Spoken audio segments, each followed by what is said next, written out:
Hello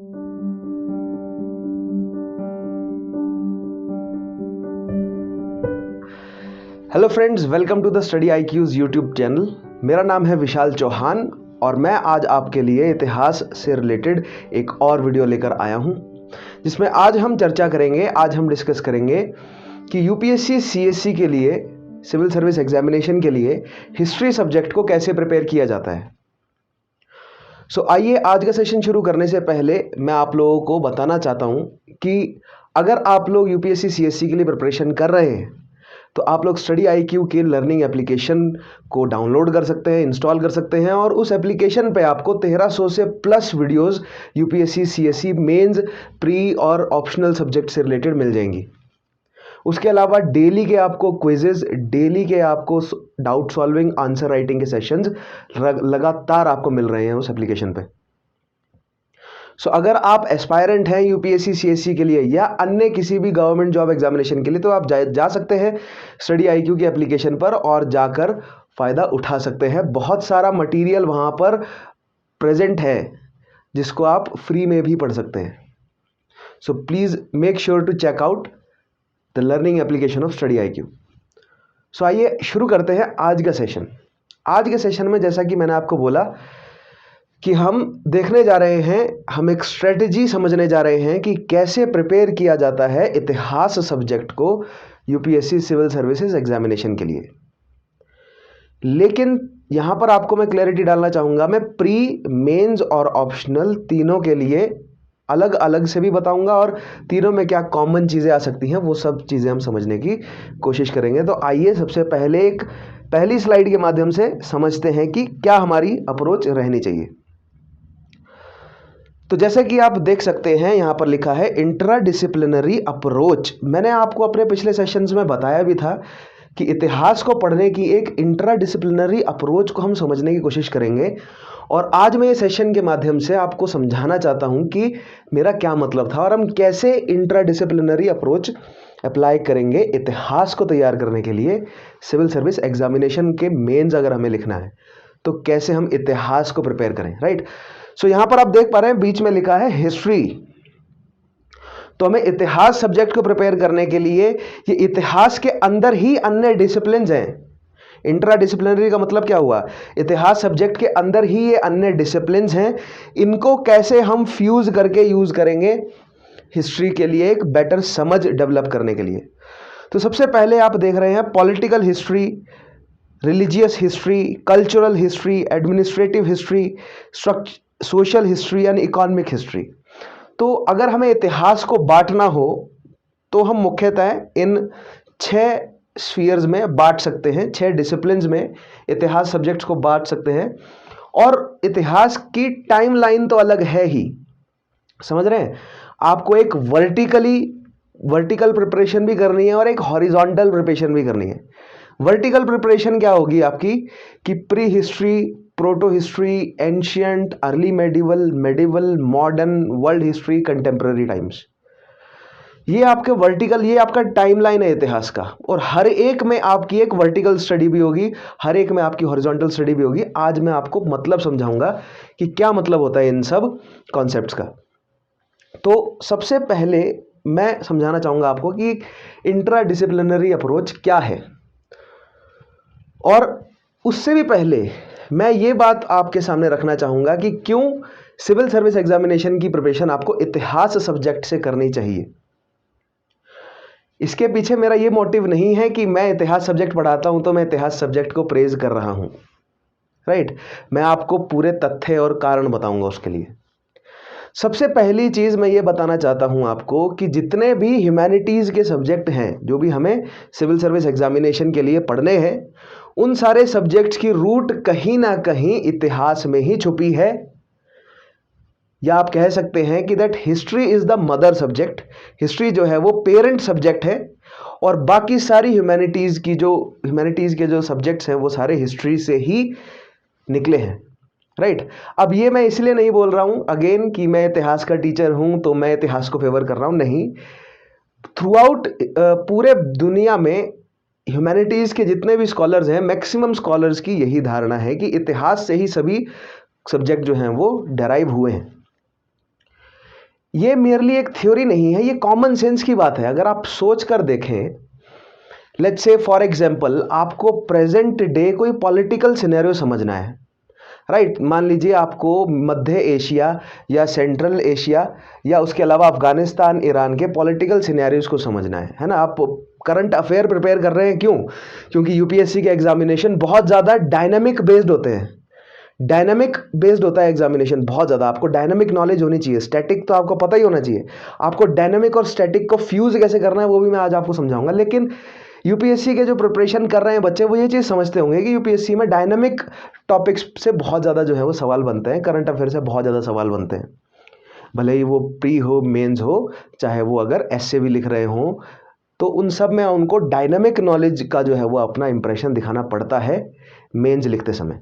खैर, जैसा कि मैं बोल रहा था कि अगर आपको कोई present day current affair prepare करना है, चाहे वो भारत का है या इंटरनेशनल मैटर का है, राइट, चाहे वो south east Asia, China, Taiwan, Japan, यानी कि किसी से भी जुड़ा हुआ वो टॉपिक है, राइट, तो उस टॉपिक को समझने के लिए आप क्या करेंगे? आप लेटेस्ट अखबार उठाएंगे, आप मैगजीन उठा सकते हैं, उसमें आप पढ़ेंगे, तो वहाँ उसमें जो ऑथर है उसके द्वारा जो परसेप्शन जनरेटेड है, या उसने जो लिखा, उसने जो वहाँ पर प्रिपेयर किया है पूरा आर्टिकल, आप उससे समझने की कोशिश करेंगे, राइट। यही कॉमन धारणा है। लेकिन मैं आप लोगों को इनवाइट करता हूँ एक अलग तरीके की तैयारी को समझने के लिए। अगर मैं कहूँ कि जो मध्य एशियाई देशों में जो इस समय पॉलिटिकल कंडीशंस हैं, वो पिछले 1500 सालों की जो कॉन्फ्लिक्ट चलती आ रही है क्रिश्चियनिटी और इस्लाम के बीच में, उसका रिजल्ट है, तो आप क्या कहेंगे? अगर आप माइक्रो एनालिसिस करेंगे, I want you to guys understand the concept that commission क्या डिमांड कर रहा है? कमीशन ये देखना चाह रहा है कि क्या एस्पायरेंट्स ने माइक्रो एनालिसिस किया किसी टॉपिक का या नहीं, या वो जल्दी जल्दी करंट अफेयर उसने साल 6 महीने के प्रिपेयर किए, सरफेस नॉलेज गेन करी और एग्जामिनेशन में बैठ गया। नहीं, जब आप मेंस लिखने बैठेंगे तो जो एग्जामिनर हैं, जिनको 20-20, 30-30 साल का एक्सपीरियंस है कॉपीज चेक करने का, जो प्रोफेसर हैं बड़ी बड़ी यूनिवर्सिटीज़ के, वो लोग देखते ही समझ जाते हैं कि क्या ये व्यक्ति केवल सरफेस नॉलेज लेकर आया है, या इसको इन डेप्थ नॉलेज है कॉन्सेप्ट की या नहीं। क्या ये व्यक्ति केवल एक ऊपर ऊपर से हेडलाइंस पढ़कर आया है, या इसने प्रॉपर नॉलेज गेन किया है, कॉन्सेप्ट को समझा है, डेप्थ को पकड़ा है टॉपिक की। तो मेरी अप्रोच जो इंट्रा डिसिप्लिनरी अप्रोच है, वो यही क्रिएट करना चाहती है आपके अंदर ये समझ कि एक डेप्थ पकड़े आप हर एक टॉपिक की। आपको डेप्थ को पकड़ना पड़ेगा। अगर वो डेप्थ आप नहीं देख पा रहे हैं, अगर आप ये कहें, बहुत सारे स्टूडेंट्स बोलते हुए मिल जाते हैं, खासकर जो इतिहास का ऑप्शनल पढ़ रहे हैं, कि 2-3 किताब जो फेमस है, चाहे एंशिएंट हो, मेडिवल हो, मॉडर्न के लिए, वो पढ़ लो और काम हो जाएगा। ऐसा नहीं होता है। आपको अब ऐसा भी नहीं करना कि बहुत सारी किताबें पढ़ लेनी है, राइट। आपको एक बैलेंस क्रिएट करना है। सबसे पहले आपको यह देखना है कि एग्जामिनर चाहता क्या है। एग्जामिनर चाहता है कि आपके अंदर एक इंट्रा डिसिप्लिनरी अप्रोच प्रिपेयर्ड हो, आपको समझ आए कि इतिहास केवल पॉलिटिकल हिस्ट्री नहीं है कि किस राजा ने किस राजा को मारा, किसका कौन सक्सेसर बना, कौन प्रेडिसेसर था, कहाँ संधि हुई, कहाँ युद्ध हुआ, कहाँ पर जोग्राफिकल एक्सपेंशन हुआ किसी राज्य का। यानी कि ये जो पॉलिटिकल हिस्ट्री के स्फीयर हैं, केवल इतिहास ये नहीं है, ये इतिहास की स्टडी का एक हिस्सा है। पॉलिटिकल हिस्ट्री इतिहास की स्टडी का एक हिस्सा है। उसके अलावा आपको administrative history, religious history, social history, cultural history, economic history, इन सारे एस्पेक्ट्स को भी, इन सारे डिसिप्लिन्स को भी समझना पड़ेगा इतिहास के। जैसा कि मैं आपको बोल रहा था कि अगर आप प्रेजेंट डे में कोई करंट अफेयर प्रिपेयर करना चाहते हैं, तो आपको उस पर्टिकुलर टॉपिक का इतिहास जानना पड़ेगा। आपको इतिहास से पढ़ते हुए आना पड़ेगा। दैट मीन्स इसका मतलब ये बना कि अगर आप फ्रेश बिल्कुल शुरू से तैयारी करना शुरू किया आपने यूपीएससी की, राइट, और अगर कोई इंटरनेशनल टॉपिक आपने देखा और आपने अगर उसको पढ़ना समझना शुरू किया, तो क्या आप वहां से वापस इतिहास की तरफ बढ़ेंगे? वो आपके लिए क्या बेटर अप्रोच रहेगा? या आप शुरुआत से from the very prehistoric या from the very ancient time से, अगर आप पूरी दुनिया के सारे ऐतिहासिक मुद्दों को शुरू से समझते आए और क्या क्या समझते हैं? मान लीजिए कि अगर हम सेंट्रल एशिया के बारे में समझने की कोशिश कर रहे हैं, तो सेंट्रल एशिया की एंशियंट हिस्ट्री में हम गए। हमने एंशियंट हिस्ट्री सेंट्रल एशिया यानी कि जो इस समय उज़्बेक, तुर्कमेनिस्तान और कज़ाकिस्तान ये सब जो देश हैं, और उसके अलावा अगर मैं मिडल ईस्ट की बात करूं तो टर्की, ईरान, इराक, और फिर अगर मैं पाकिस्तान, अफगानिस्तान इन सब की बात करूं, या नीचे सऊदी तक आ जाए, या उसके अलावा चलो भारत की ही बात कर लें, या यूरोप की बात करें, या चाइना, जापान, रशिया की बात करें, या साउथ ईस्ट एशियन कंट्रीज़ की बात करें, north America, south American countries की बात करें, चाहे किसी भी जगह का आपको इतिहास पढ़ना है। क्यों? क्योंकि अगर आपको मेंस लिखना है तो पूरी दुनिया का इतिहास आपको अच्छे से प्रिपेयर्ड होना चाहिए। सवाल कहीं से भी बन जाता है, ऐसा नहीं है कि आप किसी टॉपिक को छोड़ के जाएं। वैसे ये प्रॉक्सिमिटी वाला सिस्टम जो है वो लग जाता था, लेकिन 2009 से पहले अंदाज़ा लगा लिया जाता था कि इस टॉपिक से जो है वो सवाल आ सकता है। लेकिन 2013 के बाद यूपीएससी बहुत ज़्यादा अनप्रिडिक्टेबल हो गया है। यूपीएससी को प्रेडिक्ट करना बहुत मुश्किल हो गया है, एक पैटर्न एस्टेब्लिश करना बहुत मुश्किल हो गया है। इसीलिए मेरी तरफ से तो आपके लिए यही एडवाइस है कि आप 1.5-2 साल की तैयारी लगाएं। लगभग 18 महीने तो आपको सिलेबस को तैयार करने में लगाने ही पड़ेंगे। आगे मैं आऊँगा क्या मतलब है उस चीज़ का। खैर, यहाँ पर जैसे कि मैं बोल रहा था, मान लीजिए आपने मिडल ईस्ट का इतिहास पढ़ना शुरू किया। आप एंशियंट समय से लेंगे कि एंशियंट समय में पॉलिटिकल स्ट्रक्चर क्या था। एंशियंट समय में जो भी वहां पर पॉलिटिकल स्ट्रक्चर था, उन्होंने एडमिनिस्ट्रेशन किस तरह का चलाया, वो पॉलिटिकल स्ट्रक्चर और उस एडमिनिस्ट्रेशन, वो तो हो गई रूलिंग क्लास का, वहां उसकी जो भी रूलिंग क्लास थी। उसके अलावा देखते हैं कि रूलिंग क्लास के अलावा जो आम जनता है वो किस तरह का रिलीजन फॉलो कर रही थी और किस तरह का रिलीजन था, प्लस जो सोसाइटी है उसके बारे में समझेंगे हम। राइट, मैंने आपको बोला ना कि हमें, जैसे अगर आपने पिछला सेशन मेरा देखा होगा तो मैंने न्यू एनसीईआरटी और ओल्ड एनसीईआरटी का आपको फ़र्क बताया था। राइट, उसमें आप समझे होंगे कि सबाल्टर्न क्या होता है और कॉन्सेप्ट कैसे समझा जाता है। सोसाइटी जो है वो आपको सबाल्टर्न अप्रोच है इतिहास पढ़ने की। आपको सोसाइटी को समझना पड़ेगा, आपको रिलीजियस अफेयर्स को समझना पड़ेगा। उसके अलावा आपको देखना पड़ेगा कि जो रूलिंग क्लास है, जो पूरे राज्य की इकॉनमी किस तरह चलती है, और जो सोसाइटी है, जो लोग हैं, जो जनता है, उनका इकोनॉमिक स्ट्रक्चर कैसा है, और इकोनॉमी की वजह से किस तरह का वहां पर कल्चर डेवलप हुआ। तो आप अगर किसी भी जगह का इतिहास पढ़ रहे हैं, मान लीजिए मध्य एशिया का या भारत का, मान लीजिए भारत में भी अगर आप उत्तरी भारत में भी अगर आप गंगा की बेल्ट के, गंगा का जो मैदानी क्षेत्र है वहां का अगर आप इतिहास पढ़ना शुरू करें और एंशिएंट से लेकर आए, तो आपको इन 6 एस्पेक्ट्स को पढ़ना पड़ेगा कि एंशिएंट समय में जो मध्य या जो गंगा का मैदान है भारत का, वहां के पॉलिटिकल स्ट्रक्चर कौन था, वहां पर पॉलिटिकल शक्ति कौन थी, जो भी पॉलिटिकल शक्ति थी वो किस तरह का प्रशासन चला रहे थे, जो भी पॉलिटिकल शक्ति थी उनके प्रशासन चलने की वजह से उनकी जनता पर क्या असर पड़ रहा था, सोसाइटी पर क्या असर था। राइट, और किस तरह का वहां पर धार्मिक गुटबंदी किस तरह की थी, रिलीजियस स्ट्रक्चर क्या था। उसके अलावा इकॉनमी कैसे चल रही थी, उनके एडमिनिस्ट्रेटिव, रिलीजियस या पॉलिटिकल फैसलों की वजह से इकॉनमी पर क्या असर पड़ा। राइट, तो यहां पर केवल हमें यह नहीं पढ़ना है कि इकॉनमी क्या थी, एडमिनिस्ट्रेशन क्या था, पॉलिटिकल स्ट्रक्चर क्या था, हमें यह भी पढ़ना है कि एडमिनिस्ट्रेशन और पॉलिटिकल स्ट्रक्चर और रिलीजियस स्ट्रक्चर की वजह से इकॉनमी पे क्या असर पड़ा। राइट, इकॉनमी की वजह से कल्चर पे क्या असर पड़ा, इकॉनमी की वजह से सोसाइटी पे क्या असर पड़ा।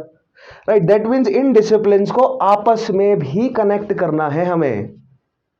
राइट, तो ये एक, अगर आप बाहर से बैठकर देखेंगे, अगर सोचेंगे तो केवल एक खिचड़ी दिखेगी आपको, लेकिन जब आप माइक्रो एनालिसिस पर उतरेंगे, और मैं अभी आगे आपको बताऊंगा कि कैसे किया जाता है वो माइक्रो एनालिसिस, जब माइक्रो एनालिसिस पे आप उतरेंगे तब मैं आपको समझाऊंगा कि कैसे हम कनेक्ट करने वाले हैं इन सभी टॉपिक्स को आपस में।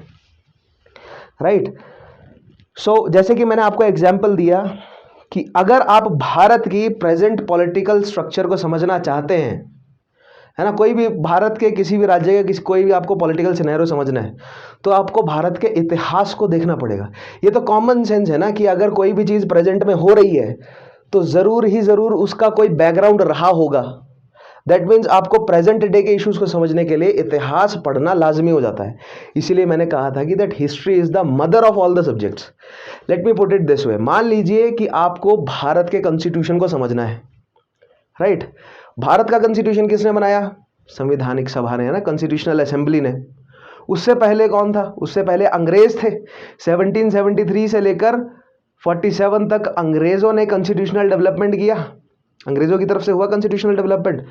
उसके पहले संविधान कौन बनाता था 1773 से पहले? तो आप देखेंगे ये जो रिलीजियस ग्रुप्स है, ये जो रिलीजियस ग्रुप्स हैं, इनकी वजह से संविधान पे असर पड़ता था। जो रूलिंग क्लास है और रिलीजियस ग्रुप्स जो है वो मिलकर संविधान बनाते थे। तो पॉलिटिकल हिस्ट्री, एडमिनिस्ट्रेटिव हिस्ट्री और रिलीजियस हिस्ट्री को जब हम जोड़ेंगे तब हम पाएंगे कि दिल्ली सल्तनत और मुगल काल में शरिया के कानून किस तरह लगते थे, राइट? या उसके अलावा जो विजयनगर एम्पायर है, बहमनी एम्पायर है, वहाँ पर रिलीजियस जो बॉडीज़ है उनका कॉन्स्टिट्यूशन बनाने में क्या रोल था? राजपूत पीरियड में रिलीजियस बॉडीज़ का कॉन्स्टिट्यूशन बनाने में क्या क्या रोल था? मनुस्मृति क्या है और कैसे वो भारत में एज अ कॉन्स्टिट्यूशन लागू हुई, रूलिंग क्लास के लिए भी और राजपूतों के लिए भी। उससे अगर हम और पीछे बढ़ जाएं तो गुप्तों के जो पोस्ट गुप्ता पीरियड है, फिर गुप्ता पीरियड, प्री गुप्ता, आगे आते हैं। इन सब टॉपिक्स में आपको समझाऊंगा कि कैसे रूल आउट करेंगे ये 6 एस्पेक्ट्स। सो दैट मीन्स अगर आपको प्रेजेंट डे पॉलिटिकल सब्जेक्ट पढ़ना है, अगर आपको पॉलिटिकल साइंस पढ़ना है, तो आपको इतिहास से प्रिपेयर करते हुए आना पड़ेगा इस टॉपिक को। और 1947 के बाद जब आप पढ़ते हुए आएंगे पूरे इतिहास को, 1947 तक जब आप कॉन्स्टिट्यूशनल असेंबली तक पहुंचेंगे, तुरंत इतिहास सब्जेक्ट चेंज हो जाएगा पॉलिटी सब्जेक्ट में, राइट?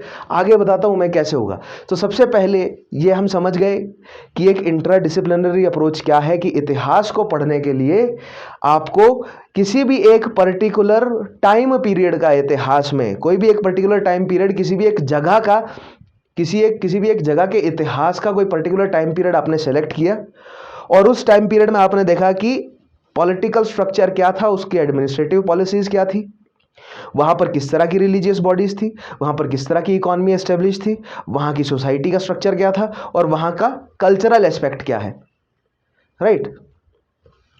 सो आगे बढ़ते हैं, हम देखने की कोशिश करते हैं कि इतिहास में हमें जो इतिहास की टाइमलाइन के हिसाब से देखते हैं अब एक एक टॉपिक को, राइट? तो यहां पर आप देख पा रहे हैं ऊपर लिखा है political, administrative, religious, social, economical और कल्चरल। ये हिस्ट्री के पार्ट है, right? Political history, administrative history, religious history, social history, economical और कल्चरल हिस्ट्री। उसके अलावा आप देख पा रहे हैं प्री हिस्ट्री और प्रोटो हिस्ट्री, राइट? तो इतिहास पढ़ने का सबसे पहला तरीका है कि आपको ऑरिजिन ऑफ मैन टॉपिक समझ आए कि इंसान की उत्पत्ति कैसे हुई, कैसे इंसान जो है वो प्राइमेट्स से एप्स में बदला, एप्स से ग्रेट एप्स में बदला और फिर होमोजीनस जो है वो कैसे प्रिपेयर हुआ है, कैसे बना है। और एक बार होमोजीनस बन गया तो फिर उसके बाद ये जो 3 एजेस में बटी है pre history, palaeolithic age, mesolithic और नियोलिथिक, जिसको हिंदी में कहा जाता है पुरा पाषाण काल, मध्य पाषाण काल और नव पाषाण काल।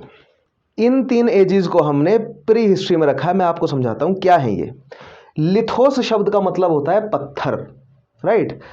सो पेलियो यानी कि पुराना, तो ओल्ड स्टोन एज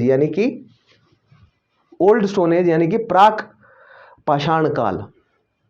उसके अलावा मीजो यानी मध्यम या मिड, और लिथोस यानी कि पत्थर, तो मध्य पाषाणिक काल। और फिर नियो यानी कि नवीन या न्यू, तो नवपाषाणिक काल। ये तो इनकी हो गई क्या ट्रांसलेशन। लेकिन अब समझते हैं कि प्री हिस्ट्री क्या है और ये स्टोन एज का क्या फंडा होता है ना? और प्री हिस्ट्री को समझने के लिए हम ये 6 एस्पेक्ट्स कैसे लेके चलेंगे, ठीक है? सो प्री हिस्ट्री हम इतिहास के उस काल को कहते हैं जिस समय के हमारे पास केवल आर्कियोलॉजिकल एविडेंसेस हैं, लिटरेरी सोर्स नहीं है। अब यहां पर मैं आपको इंट्रोड्यूस करना चाहूंगा एक टॉपिक के साथ कि इतिहास की स्टडी कैसे की जाती है। तो जो इतिहासकार हैं उन्होंने इतिहास को प्रिपेयर कैसे किया, इतिहास को डिड्यूस कैसे किया?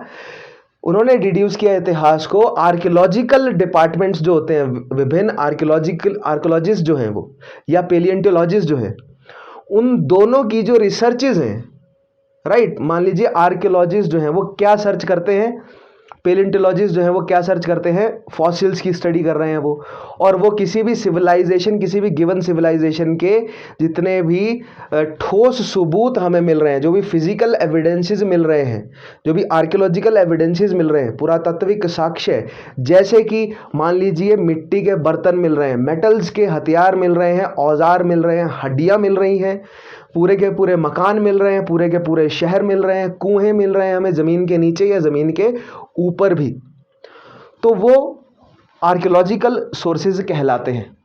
और दूसरे, अगर उन व्यक्तियों ने किसी भी तरह की लिपि का इस्तेमाल करते हुए कुछ लिखा है और वो प्रिजर्व्ड है आज तक और वो पढ़ा जा सकता है, सो दैट दो sources are known as literary sources. तो इतिहास को पढ़ने के आर्कियोलॉजिकल सोर्सेज हैं और लिटरेरी सोर्सेज हैं। आर्कियोलॉजिकल सोर्सेज से हमें समझ, आज आर्कियोलॉजिकल सोर्सेज हमारे लिए फिजिकल एविडेंस का काम करते हैं, और लिटरेरी सोर्सेज से हमें थ्योरी का पता चलता है उस समय के इंसान के बारे में। तो प्री हिस्ट्री ऐसे समय को कहा जाता है जिसके केवल आर्कियोलॉजिकल सोर्सेज हैं, कोई भी लिटरेरी सोर्सेज नहीं है। दैट मीन्स जो प्री हिस्टोरिकल इंसान था उसने किसी भी तरह, उसको लिखने की कला जो है वो नहीं आती थी, राइट। दैट मीन्स जो पेलियोलिथिक यानी कि जो पत्थर का इस्तेमाल करके, पत्थर के इस्तेमाल से औजार बनाने वाला जो इंसान रहा पेलियोलिथिक एज, मेसोलिथिक एज और नियोलिथिक एज में, उसको लिखना पढ़ना नहीं आता था, यानी कि डेवलप नहीं किया था उन्होंने लिखना और पढ़ना, इसीलिए हमारे पास कोई लिटरेरी सोर्सेज नहीं है, हमारे पास केवल आर्कियोलॉजिकल सोर्सेज हैं। अब आप कहेंगे कि हमारे पास पेंटिंग्स अवेलेबल है, that those paintings are part of their culture. तो हमें प्री हिस्ट्री के बारे में, प्री हिस्ट्री जब हम पढ़ते हैं तो हमें क्या क्या पता चलता है, हमें प्री हिस्ट्री के कल्चर के बारे में पता चलता है, राइट। क्यों? क्योंकि हमें पता है कि प्री हिस्ट्री की आर्ट फॉर्म्स जो हैं वो किस तरह की आर्ट जो है वो प्री हिस्टोरिकल इंसान ने की, क्योंकि प्री हिस्टोरिकल इंसान ने केव में पेंटिंग्स की, उसने बड़ी बड़ी चट्टानों पर जो भी उसने देखा वो उसने बना दिया, वो उसने चित्रित कर दिया। तो हमें कल्चरल एस्पेक्ट पढ़ने को मिल जाता है, किसके माध्यम से? आर्कियोलॉजिकल सोर्सेज के माध्यम से। उसके अलावा इन्हीं आर्कियोलॉजिकल सोर्सेज के माध्यम से क्या हम पॉलिटिकल स्ट्रक्चर समझ सकते हैं? नहीं। क्या हम एडमिनिस्ट्रेटिव समझ सकते हैं? नहीं। क्या हम रिलीजियन समझ सकते हैं? नहीं। So that means political history, administrative history और रिलीजियस हिस्ट्री, इतिहास के संदर्भ में हमें ये तीनों एस्पेक्ट जो हैं वो कहाँ से पता चलते हैं? लिटरेरी सोर्सेज से मुख्यतः, राइट। हार्ड एंड फास्ट नहीं है, लेकिन for most of the cases मुख्यतः जो है वो हिस्ट्री हमें कहाँ से पढ़ने को मिलती है? हिस्ट्री में जब हम पढ़ते हैं, यानी कि लिटरेरी सोर्सेज से अगर हम पढ़ रहे हैं तो हमें ये तीन चीज़ें पढ़ने को मिल जाती हैं उसमें, राइट। ऐसा नहीं है कि लिटरेरी सोर्सेज से सोशल, इकोनॉमिकल और कल्चरल एस्पेक्ट के बारे में नहीं पता चलता। बिल्कुल, अगर लिखा ही हुआ है तो सोसाइटी, इकोनॉमिक्स और कल्चर के बारे में भी लिखा होगा। दैट मीन्स लिटरेरी सोर्सेज से हमें सोशल, इकोनॉमिक और कल्चर के बारे में भी पता चलता है। लेकिन अगर लिटरेरी सोर्सेज उपलब्ध नहीं है, ऐसे काल में आप केवल वहाँ के कल्चर को समझ सकते हैं आर्कियोलॉजिकल एविडेंसेस के बेसिस पे, आप कुछ हद तक वहाँ की इकॉनमी को समझ सकते हैं। अब आप कहेंगे कि प्री हिस्टोरिक आदमी कैसे इकोनॉमिकल काम करता था, तो आपको ये देखने को मिलेगा कि किस तरह अलग अलग परिवेशों में रहने वाले मानवों ने एक दूसरे के साथ शुरुआती ट्रेड किया। यानी कि मान लीजिए अगर कोई मानव कोस्टल रीजन में रह रहा है तो उसके पास शल्क सीपियाँ होंगी, और अगर कोई मानव जो है वो हिली एरिया में रह रहा है, यानी कि तराई के क्षेत्र में रह रहा है, उसके पास बारीक महीन पत्थर होंगे जिससे उसने माइक्रोलिथ प्रिपेयर किए होंगे। इन दोनों लोगों का जब व्यापार होगा, आपस में मिलन होगा, राइट, ये जब मिलेंगे एक दूसरे से तब यहाँ पर बार्टर होगा, राइट। तो दैट मीन्स इकॉनमी एस्टेब्लिश हुई, एक्सचेंज ऑफ गुड्स हुआ तो इकॉनमी एस्टेब्लिश हो गई। तो हमें प्री हिस्टोरिक टाइम की इकॉनमी मिलती है आर्कियोलॉजिकल सोर्सेज से, और हमें प्री हिस्टोरिक टाइम के सोशल स्ट्रक्चर के बारे में भी उन्हीं के आर्कियोलॉजिकल सोर्सेज से ही थोड़ा बहुत पता चलता है कि सोसाइटी किस तरह काम करती थी, हंटिंग कौन करता था, गैदरिंग का काम कौन करता था, राइट, शिकार पे कौन लोग जाया करते थे, या उसके अलावा क्या क्या शिकार करते थे, क्या क्या रिचुअल्स होते थे कबीलों के। तो ये सोसाइटी के कुछ एक हद तक एस्पेक्ट हमें आर्कियोलॉजिकल सोर्सेज से पढ़ने को मिल जाते हैं, राइट। तो प्री हिस्टोरिक पीरियड में हम केवल क्या पढ़ते हैं? सोशल, इकोनॉमिकल और कल्चरल एस्पेक्ट। हमें पॉलिटिकल, एडमिनिस्ट्रेटिव और रिलीजियस एस्पेक्ट के बारे में बहुत कम नॉलेज होती है, ना के बराबर। उसी तरह अगर आप प्रोटो हिस्ट्री की तरफ बढ़ेंगे तो सबसे पहले डिफाइन करते हैं प्रोटो हिस्ट्री होता क्या है। तो प्रोटो हिस्ट्री की डेफिनेशन जो है वो ये क्रिएट की है इतिहासकारों ने कि एक इतिहास का एक ऐसा काल जिसके लिए लिटरेरी सोर्सेस अवेलेबल तो है लेकिन वो पढ़ा नहीं जा रहा, राइट। और दूसरी चीज, दूसरी डेफिनेशन, इसी डेफिनेशन में दूसरी पार्ट क्या लिखी है कि उस पर्टिकुलर सिविलाइजेशन में कोई हमें उसका लिटरेरी सोर्स पढ़ने को नहीं मिला है लेकिन कोई और सिविलाइजेशन उनके बारे में जरूर लिख रही है। दैट मीन्स हमें बाहरी सिविलाइजेशन से उनके बारे में जानकारी मिल रही है, उस पर्टिकुलर सिविलाइजेशन के बारे में हमें जानकारी नहीं मिल पा रही, उस सिविलाइजेशन में जो सोर्सेज अवेलेबल हैं। दैट मीन्स हमें यहाँ पर पढ़ना क्या होता है प्रोटो हिस्ट्री में, हम चाल्कोलिथिक और ब्रॉन्ज एज को रखते हैं। यानी कि जब इंसान को शुरुआती मेटल्स मिलने शुरू हुए और शुरुआती मेटल्स में उसने किस तरह ब्रॉन्ज का इस्तेमाल किया टूल मेकिंग में। मेटल तो उसको यहाँ पर लोहा भी मिला होगा, राइट, बाद के पीरियड्स में लोहा भी मिला होगा या सोना या चांदी भी मिला होगा। लोहा तो खैर बहुत कम चांसेस है, बहुत रेयर चांसेस हैं, बहुत कम जगहों पर मिला है लेकिन इस्तेमाल नहीं हुआ, मिला भर है इस्तेमाल नहीं हुआ। लेकिन सोना तो मिला है उन्हें, चांदी भी मिला है, लेकिन उस सोने और चांदी का वो कुछ खास कर नहीं पाए, बहुत कम जगहों पर मिला है। लेकिन ब्रॉन्ज उनको बड़ी संख्या में मिला और उस ब्रॉन्ज का उन्होंने इस्तेमाल किया, या कॉपर उन्हें बड़ी संख्या में मिला, उस कॉपर का उन्होंने इस्तेमाल किया। और जब यहां पर आप ट्रांजिशन समझेंगे, ध्यान से देखिए, इतिहास पूरा क्या है, बदलाव आपको देखना है कि किस तरह बदलाव हो रहा है। पेलियोलिथिक से मीजोलिथिक में क्या बदलाव है, मीजोलिथिक से नियोलिथिक कैसे अलग है, इन्हीं तीन चीजों को लेकर चलेंगे हम कि पेलियोलिथिक की सोसाइटी इकोनॉमी कल्चर क्या है और फिर मीजोलिथिक की सोसाइटी इकोनॉमी कल्चर क्या है, क्या बदलाव है दोनों के बीच में। फिर हम देखेंगे कि नियोलिथिक की सोसाइटी इकोनॉमी कल्चर क्या है, क्या बदलाव है। फिर उसके बाद हम पढ़ेंगे कि चाल्कोलिथिक की सोसाइटी इकोनॉमी कल्चर क्या है, वहां पर क्या बदलाव है, राइट, समझ रहे हैं। तो उसी तरह ब्रॉन्ज एज आई तो किस तरह मेटल का डोमिनेंस आ गया पत्थर के ऊपर, ब्रॉन्ज का इस्तेमाल होना शुरू हो गया। और जैसे कि मैंने आपको बोला कि पेलोलिथिक, मीजोलिथिक, नियोलिथिक में हम केवल जो हंटिंग और गैदरिंग कर रहा है इंसान उसी को समझेंगे। चाल्कोलिथिक और ब्रॉन्ज एज में यहां पर चेंज आ जाएगा कि हम कृषि के बारे में समझना शुरू करेंगे चाल्कोलिथिक में, और ब्रॉन्ज एज में हम समझेंगे भारतीय उपमहाद्वीप की पहली अर्बन सिविलाइजेशन, पहला अर्बनाइजेशन देखने को हमें मिलेगा। यानी कि हमें हड़प्पा सभ्यता पढ़नी है ब्रॉन्ज एज में। अब यहां पर हड़प्पा सभ्यता जो है वो बहुत बड़ा इशू है, राइट। वैसे तो हम चाल्कोलिथिक सेटलमेंट्स के बारे में भी पढ़ेंगे, दक्कन के क्षेत्र की, दक्षिण भारत की, या उसके अलावा बलूचिस्तान की, हिंदू कुश की चाल्कोलिथिक सेटलमेंट्स, हिमालय के तराई क्षेत्र की या विंध्य के तराई क्षेत्र की चाल्कोलिथिक सेटलमेंट्स के बारे में भी पढ़ेंगे। ब्रॉन्ज एज में हमारा स्पेशल एम्फोसिस होगा, क्योंकि ब्रॉन्ज एज में है हमारी हड़प्पा सभ्यता।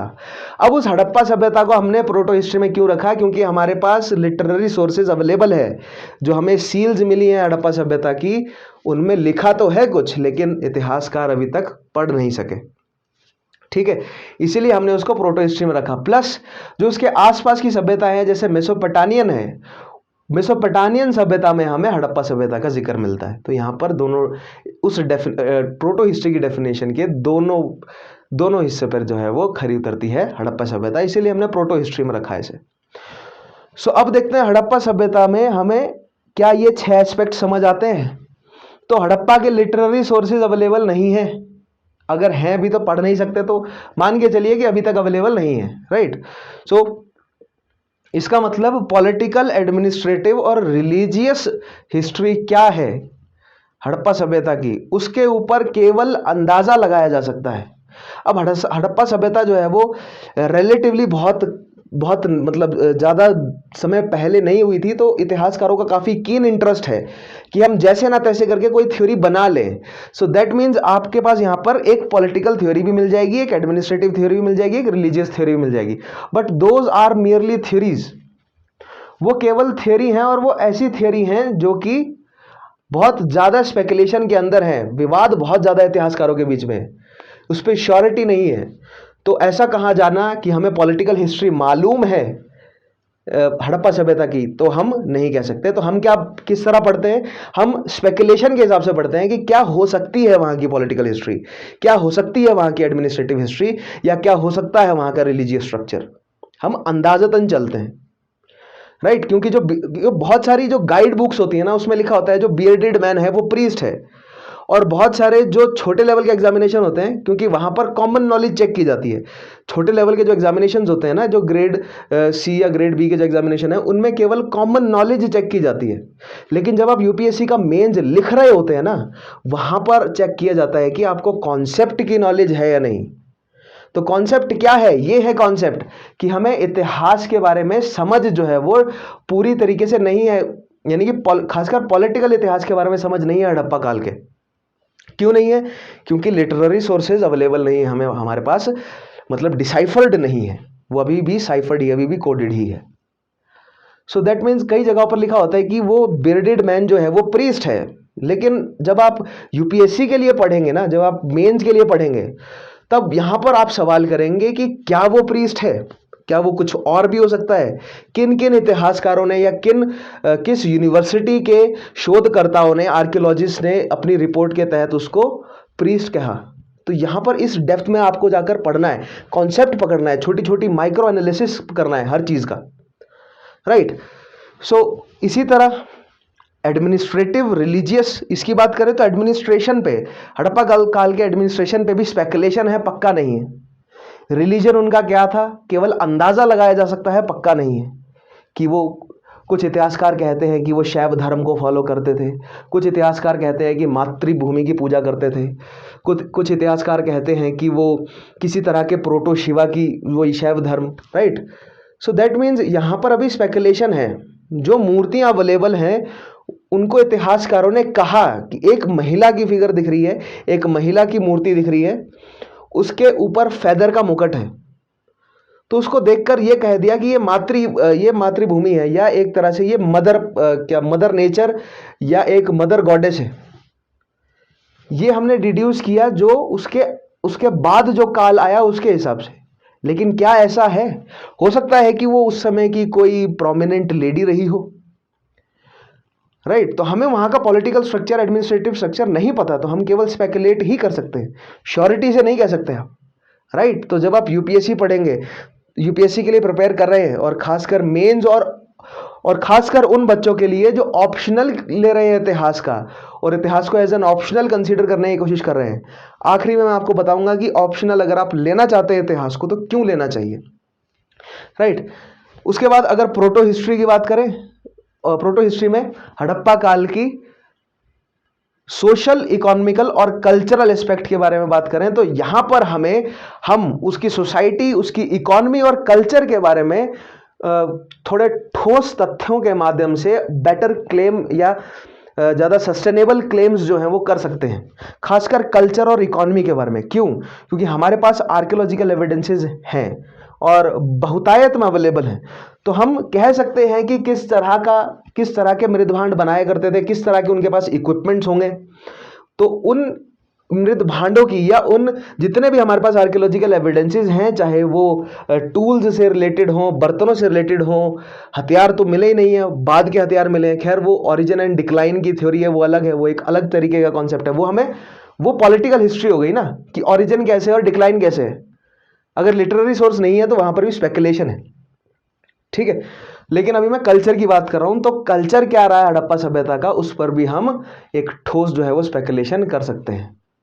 खैर, उसके अलावा आप देख रहे हैं कि इकोनॉमिकल स्ट्रक्चर, अब इकोनॉमिकल स्ट्रक्चर पे भी हम अंदाजा लगा सकते हैं आर्कियोलॉजिकल रिमेन्स के बेसिस पे कि कितने बड़े शहर थे तो किस तरह की इकोनॉमी हो सकती है। क्यों? क्योंकि हमारे पास जो है वो उनके अनाज के भी एविडेंसेस हैं, और पूरा शहर हमने अच्छे से एनालाइज किया, तो उनकी इकोनॉमी पे भी हमें ठीक ठाक जो है वो नॉलेज आ गई है। लेकिन पक्का नहीं है, पक्का तब तक नहीं होता जब तक आर्कियोलॉजिकल एविडेंसेस के साथ उनको, आर्कियोलॉजिकल एविडेंसेस को बैक करने के लिए लिटरेरी सोर्सेज ना हो। इन दोनों का एक बहुत गहरा रिलेशन है, ध्यान से समझिएगा। अगर आपके पास लिटरेरी सोर्सेज भी हैं और आर्कियोलॉजिकल सोर्सेज भी हैं, तो आर्कियोलॉजिकल सोर्सेज के माध्यम से आप लिटरेरी सोर्सेज को ठीक से समझ सकते हैं। जिन्होंने भी इतिहास लिखा, उनका इतिहास लिखने का मोटिव क्या था, एम्बिशन क्या थे, और किसकी परसुएजन से वो इतिहास लिख रहे थे, किस प्रेशर में आकर वो इतिहास लिख रहे थे, उसको बैलेंस करते हैं हम आर्कियोलॉजिकल रिमेन्स के माध्यम से, राइट। सो अब ये तो बात आ गई प्रोटो हिस्ट्री की, हड़प्पा सभ्यता की। आगे देखेंगे अगर आप एंशियंट में आते हैं, हम एंशियंट काल में, तो एंशियंट में आप देख पा रहे हैं Rig Vedic, later Vedic, Mahajanapada period, Mauryan period, post Mauryan period, Deccan और साउथ इंडिया की स्टेट, गुप्ता एम्पायर और रीजनल स्टेट्स, और पोस्ट गुप्ता पीरियड। ये मैंने बहुत मतलब जर्नलाइज करके लिख दिया, इनके अंदर बहुत छोटे छोटे माइक्रो कॉन्सेप्ट जो हैं वो छुपे हुए हैं। ठीक है, तो खैर सबसे पहले ऋग वैदिक और लेटर वैदिक की बात करते हैं। तो ऋग वैदिक और लेटर वैदिक को जो हम पढ़ना शुरू करते हैं तो हमारे पास यहां पर लिटरेरी सोर्सेज हैं। अब ऋग वैदिक और लेटर वैदिक के लिटरेरी सोर्सेज हैं, लेकिन उनको बैक करने के लिए आर्कियोलॉजिकल सोर्सेज नहीं है। तो हम लिटरेरी सोर्सेज के माध्यम से क्लेम कर सकते हैं कि पॉलिटिकल हिस्ट्री क्या रही होगी, उस समय का पॉलिटिकल स्ट्रक्चर क्या था, जो भी पॉलिटिकल स्ट्रक्चर था, जो भी रूलिंग क्लास थी, उन्होंने किस तरह का एडमिनिस्ट्रेशन एस्टेब्लिश किया। साथ में रिलीजियस जो है वो यूनिट क्या थी। अब ये रिलीजन का इतना बड़ा हिस्सा क्यों है, क्योंकि जहां से हमें लिटरेरी सोर्सेज मिलने शुरू हुए वो सभी लिटरेरी सोर्सेज किसी ना किसी तरीके से रिलीजन के आसपास ही घूम रहे हैं। इसीलिए इस लिस्ट में रिलीजन का नाम भी है। रिलीजन भी जो है वो बहुत इंपॉर्टेंट फैक्टर की तरह जुड़ता है, क्योंकि जो वैदिक जो लिटरेचर हमें मिला है इसको एक बड़े तौर पे आप रिलीजियस लिटरेचर की तरह भी ट्रीट कर सकते हैं, राइट।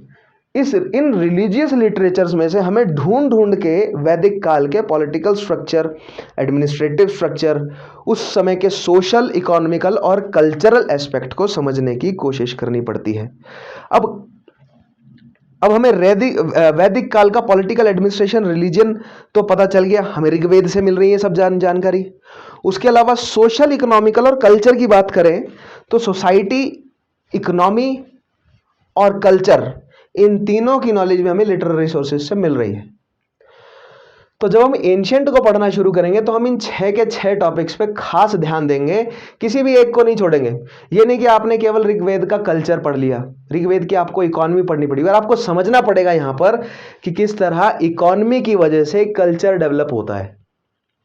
ठीक है, कल्चर में क्या क्या हिस्से आएंगे, लैंग्वेज क्या है, परफॉर्मिंग आर्ट क्या है, विजुअल आर्ट्स क्या है। बेसिकली 2 तरह की आर्ट्स होती हैं, परफॉर्मिंग आर्ट और विजुअल आर्ट। प्लस हमारे पास बचा क्या, हमारी हेरिटेज क्या है, राइट।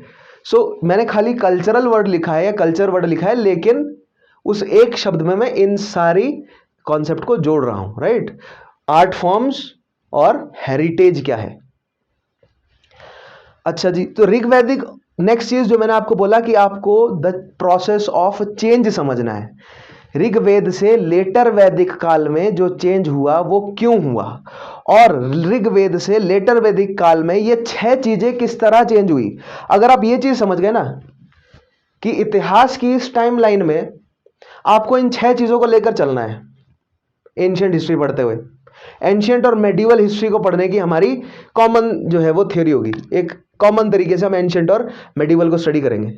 तो ऋग्वेद से लेटर वैदिक में पॉलिटिकल चेंज क्या हुआ, एडमिनिस्ट्रेटिव चेंज क्या हुआ, रिलीजियस चेंज क्या हुआ, सोशल चेंज क्या हुआ, इकोनॉमिकल चेंज क्या हुआ और कल्चरल चेंज क्या हुआ। ठीक है, सो यहां पर आपके दिमाग में सबसे पहली चीज स्ट्राइक करनी चाहिए कि अगर चेंज हो रहा है ना, क्या, अगर क्या यानी कि वट है हमारे पास सवाल की चेंज हो रहा है, तो यहां पर क्यों का जवाब भी होना चाहिए आपके पास, वाई, कि वो चेंज क्यों हो रहा है। और तीसरा आएगा आपके पास हाउ, कि वो चेंज कैसे हो रहा है। तो ये 3 चीजें हैं, व्हाट, वाई एंड हाउ। ये 3 चीजें अपने दिमाग में प्रिंट कर लीजिए। इन्हीं 3 चीजों के जवाब आपको ढूंढ रहे हैं कि व्हाट, वाई एंड हाउ। तो अगर वाई का जवाब दिया जाए तो ऋग्वेद से लेटर वैदिक चेंज, अगर आपको कहीं पर भी पॉलिटिकल, एडमिनिस्ट्रेटिव, रिलीजियस चेंज आता हुआ दिख रहा है तो वो क्यों आया ऋग्वेद से लेटर वैदिक में। या मैंने अगर ये पॉइंट बनाए हुए हैं एंशिएंट हिस्ट्री को, अगर मैंने इन पॉइंट्स में बांटा है, सो दैट मीन्स यहां पर चेंज हुआ है, हर एक ग्रेजुअल स्टेप में चेंज हो रहा है। तो ऋग्वेद से लेटर वैदिक में चेंज क्या हुआ, आयरन की खोज, लोहे की खोज, यहां पर चेंज हुआ। लोहे की खोज ने सब कुछ बदल दिया। लोहे की खोज से पहले जो पॉलिटिकल स्ट्रक्चर है वो ट्राइबल था, जो एडमिनिस्ट्रेशन था सभा समितियां थी, जो रिलीजन था वो वैदिक था, राइट। जो सोसाइटी थी वो बहुत हद तक बैलेंस थी मेल फीमेल डोमिनेंस में।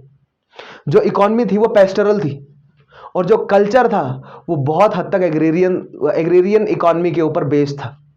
लोग फोक डांसेस, फोक म्यूजिक और जो लोकल बेसिक आर्ट्स है उनको परफॉर्म करते थे। पैटर्नाइज्ड आर्ट का भी स्ट्रक्चर नहीं बना था कि कोई रूलिंग क्लास पैटर्नाइज कर रही है आर्ट को। यानी कि इनकी इकॉनमी अभी वीक है, ऋग्वैदिक इकॉनमी वीक है। लोहे की खोज ने क्या चेंज किया? लोहे की खोज ने गंगा के मैदान के घने जंगलों को काटने में मदद करी, जो कि ऋग्वैदिक लोग अपनी पत्थर और तांबे की कुल्हाड़ियों से नहीं कर पा रहे थे। गंगा के अभी तो मैदान है, पहले घना जंगल था। उस घने जंगल को काटना जब शुरू किया तो उपजाऊ भूमि निकल कर आई।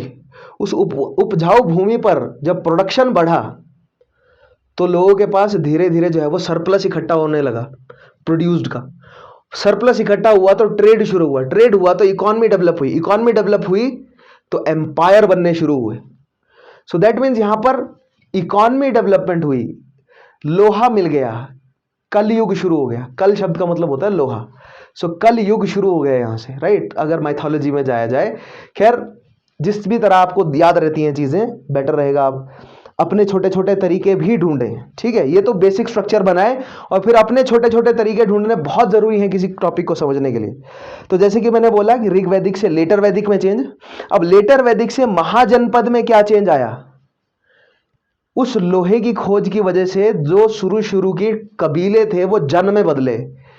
जो जन थे वो आपस में लड़े और जुड़ते हुए महाजनपद बन गए, और जो महाजनपद थे वो एम्पायर्स में कन्वर्ट होने लगे। सो दैट मीन्स यहां पर शक्ति का केंद्रीयकरण हमें होते हुए दिख रहा है, सेंट्रलाइजेशन होते हुए दिख रहा है पावर का।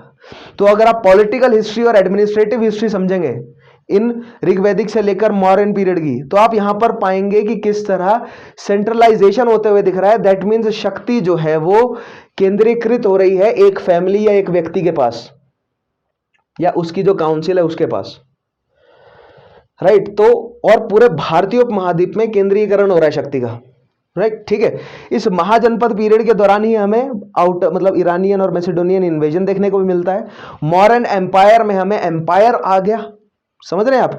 जन से जनपद बने, फिर महाजनपद बने, 16 महाजनपद, और उन 16 महाजनपदों में से जो उभर के निकले मगधा, नंदा, अवंती, उनसे हमें मॉडर्न एम्पायर डेवलप होता हुआ दिखा। अब हमें यह समझना है कि जो यानी कि यहां पर क्या चेंज हो रहा है, सब चीजें चेंज होती हुई दिखेंगी आपको हर एक स्टेप में, कि जो लेटर वैदिक से महाजनपद का पॉलिटिकल स्ट्रक्चर क्या है, एडमिनिस्ट्रेशन क्या है, रिलीजन क्या है महाजनपद में, किस तरह महाजनपद में जो ब्राह्मणिक रिलीजन है या जो वैदिक ब्राह्मण है उनसे बदलकर अब धीरे धीरे जैनिज्म और बुद्धिज्म की तरफ क्यों बढ़े लोग। तो ये जो रिलीजियस चेंज आया, ये रिलीजियस चेंज समझना है हमें सोसाइटी में चेंज पढ़ना है कि किस तरह महिलाओं की स्थिति बिगड़ती ही गई। वैदिक काल के बाद महिलाओं की स्थिति बिगड़ी क्यों? सोसाइटी में वर्ण व्यवस्था आई लेटर वैदिक काल में, और वो वर्ण व्यवस्था ज्यादा मजबूत होती जा रही है। उस वर्ण व्यवस्था में जातीय व्यवस्था भी धीरे धीरे, यानी कि कास्ट सिस्टम भी ऐड होगा। सो वर्ण सिस्टम पढ़ेंगे हम, फिर उसके बाद कास्ट सिस्टम उसमें ऐड होगा, गुप्ता पीरियड में आते हैं उस पर भी। सो मॉडर्न, यहां पर मौर्य तक पहुंचते पहुंचते आप देखेंगे कि केंद्रीयकरण होगा इन सारी चीजों का। इनफैक्ट कल्चर और इकोनॉमिकल एक्टिविटीज का भी। अगर लोहे से हथियार बनाने हैं तो यानी कि लोहा परचेज या लोहे से अगर आपको कुछ भी करना है, तो मौर्यन एम्पायर के समय में वो सारी शक्ति जो है वो लोहे से रिलेटेड सारी शक्ति जो है वो केंद्र के पास है। केंद्र डिक्टेट कर रहा है कि कितना लोहा कहां पर बेचना है, हथियार कहां पर जाएंगे या औजार कहां पर जाएंगे। केंद्रीयकरण, आपको कल्चर का केंद्रीयकरण, जो मगध है, अवंती है, या जो महाजनपद के समय में जो बड़ी बड़ी सिटीज हैं उनकी जो कैपिटल्स है, वहां पर जो कलाकार हैं उनको पैटर्नाइज किया जाएगा, और हमें छोटी छोटी जो है वो वहां पर कला के बिल्कुल प्रोटो फॉर्म्स देखने मिलेंगे। लेकिन मॉडर्न एम्पायर में हमें पहली बार रॉक एडिक्ट्स देखने को मिलेंगे, हमें रॉक कट स्ट्रक्चर्स देखने को मिलेंगे, लाइक लाइन कैपिटल देखने को मिलेगा। तो यहां पर राज्य द्वारा फाइनेंस्ड कल्चर, हमें राज्य द्वारा फाइनेंस्ड आर्ट फॉर्म्स बनती हुई दिखेंगी, और जो लोकल लोगों की आर्ट फॉर्म्स हैं हम उनको भी समझेंगे, वो साथ में लेकर चलेंगे। हम सोसाइटी का साथ नहीं छोड़ेंगे, हमें सोसाइटी को साथ में लेकर चलना है, हमें सोशल स्ट्रक्चर साथ में पढ़ते हुए चलना है। उसके बाद फिर किस तरह मॉडर्न्स के बाद पोस्ट मॉडर्न पीरियड में जो एशिया नॉर्थ वेस्ट फ्रंटियर के माध्यम से जो साका, कुषाण, सिंथियन, क्षत्रप ये सब भारत में एंटर किए और इन्होंने किस तरह पॉलिटिकल, एडमिनिस्ट्रेटिव, रिलीजियस स्ट्रक्चर को बदला। समझ रहे हैं आप? हर एक के साथ हमें यही पढ़ना है कि पोस्ट मौर्य पीरियड में पॉलिटिकल चेंज क्या आया, एडमिनिस्ट्रेटिव चेंज क्या है, रिलीजियस चेंज क्या है, सोशल, इकोनॉमिकल, कल्चरल चेंज क्या है। अगर ये चेंज होने की भावना आप समझ गए कि चेंज हो रही हैं चीजें, और अगर आप वो पैटर्न समझ गए, राइट, सारा आपका टॉपिक प्रिपेयर हो गया। इतिहास आपका मेंस के लेवल का प्रिपेयर हो जाएगा अगर आप ये बेसिक चीज समझ जाएंगे तो। ठीक है। उसके अलावा पोस्ट मौर्य में हम साथ हम साउथ इंडियन स्टेट्स को नहीं भूलेंगे। अब यहां पर बहुत बड़ी गलती क्या करते हैं बच्चे, ये सोचते हैं कि भारत का इतिहास केवल गंगा के मैदान का इतिहास है या नॉर्थ वेस्ट फ्रंटियर का। ऐसा नहीं है। भारत के इतिहास में एक बड़ा और एक बहुत की रोल जो है वो साउथ इंडिया का है। क्यों? क्योंकि भारत को वो कीर्ति दिलाने वाला, वो भारत को वो इकोनॉमी, भारत की इकोनॉमी स्टेबल या मजबूत करने वाला या गोल्डन बर्ड बनाने वाला, भारत को सोने की चिड़िया बनाने के लिए जो है वो भारत के पेनिजुलर हिस्से का ही पूरा का पूरा पार्ट है। क्योंकि पेनिजुलर जो पार्ट है वहीं से ही सारा सी ट्रेड हो रहा है और पूरी दुनिया को बड़े तौर पे वहीं से पता चला। लैंड ट्रेड भी हो रहा है लेकिन तेजी से कहां से ट्रेड हो रहा है? समंदर से। सो जो तेजी से ट्रेड हो रहा है समंदर से, तो इकोनॉमी हमें दक्षिण भारत में बनती हुई दिखेगी। तो हमें यहां पर समझने की कोशिश करनी है, दक्षिण भारत में दक्कन और साउथ इंडियन स्टेट में संगम लिटरेचर हमें यहां पर पढ़ने को मिलेगा। ठीक है। चेरा, पांड्या, चोला के बारे में हम समझेंगे। उसके अलावा और जो है वो धीरे धीरे जो मौर्यन एम्पायर के टूटने के बाद वहां पर जो डेवलप हुई हैं, ठीक है, जितनी भी स्टेट्स, उनके बारे में समझेंगे हम, वो कैसे धीरे धीरे छोटे छोटे कल्चरल पॉकेट्स में बदले। फिर आएंगे, बड़ा एक एम्पायर आएगा गुप्तों का, और गुप्तों के साथ गुप्तों की रीजनल स्टेट्स, चालुक्य, पांड्या, होयसला, ये सारी जितने भी बनेंगी। और गुप्तों के बाद फिर पोस्ट गुप्ता पीरियड में हम धीरे धीरे देखेंगे कि राष्ट्रकूट, पाल, सेन, प्रतिहार, ठीक है, और फिर अरबियों का इन्वेजन पोस्ट गुप्ता पीरियड में हमें देखने को मिलेगा। उसके अलावा वक्टके, वर्धना। तो ये सारे जो एम्पायर हैं, हमें एक क्रोनोलॉजी के हिसाब से पढ़ना पड़ेगा कि किसके बाद कौन आया, कौन किसका कंटेम्पररी था, और उसी साथ में हमें पढ़ना है कि ये पॉलिटिकल, एडमिनिस्ट्रेटिव, ये सब चेंज कैसे आए। तो मैंने गुप्ता पीरियड और उसकी रीजनल स्टेट्स के साथ पोस्ट गुप्ता को अलग क्यों किया है? क्योंकि पोस्ट मौर्य पीरियड में, पोस्ट मौर्य को ही प्री गुप्ता पीरियड कहा जाता है, तो पोस्ट मौर्य पीरियड की जितनी भी इस समय के जितने भी एम्पायर हैं वो एक सिमिलर तरीके के प्रोसेस, इस सिमिलर तरीके के चेंज से गुजर रहे हैं। ठीक है। उसी तरह गुप्ता पीरियड और उसके आसपास की जितनी भी रीजनल स्टेट्स हैं वो एक सिमिलर तरीके के चेंज से गुजर रही हैं। किस तरह का चेंज? पॉलिटिकल, एडमिनिस्ट्रेटिव, सोशल, और ये 6 के 6 चेंज। ठीक है। सो आपको एंशंट जो है वो इस चेंज किस तरह हो रहा है इन 6 एस्पेक्ट्स में, इस सिद्धांत को सेंटर में रख के जो है वो आपको पूरे एंशंट हिस्ट्री को पढ़ना है। अगर आप इस सिद्धांत को सेंटर में रख के पूरे एंशंट को समझ लें एक बार, सो दैट मीन्स उसके अलावा आपको मल्टीपल सोर्सेज की तरफ जाने की जरूरत नहीं है। आप 2-3 मुख्य सोर्सेज लीजिए, राइट, और उन 2-3 मुख्य सोर्सेज में टीचर जो है उसका रोल जो है वो बहुत बड़ा है। ठीक है। आपको जो टीचर है, क्योंकि देखिए हमारा दिमाग इंफॉर्मेशन कैसे स्टोर करता है।